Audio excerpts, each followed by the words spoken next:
Today, we're going to be focusing on blockchain in supply chain and warranty. And so I'm going to go ahead and bring in my guests here today, and then we'll do some recognition of people, and we will, just have some fun and really get started. So welcome. I have my guests here today. Hello, gentlemen. How are you today?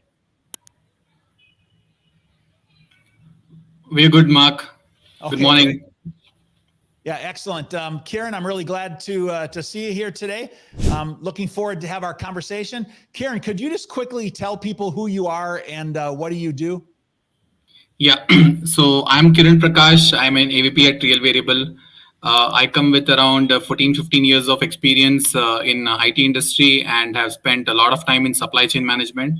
And half of that has been in aerospace supply chain. So I understand how the manufacturing works. I understand how the MRO and the airline operations also work from a supply chain standpoint.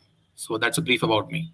Yeah, really good. And I understand that today in our conversation, what we're going to be doing is we're going to be talking about the real variable blockchain solution. And like I've told all of you, is that what we're going to do is we're going to bring in the idea of how they've implemented it in production in a number of different cases.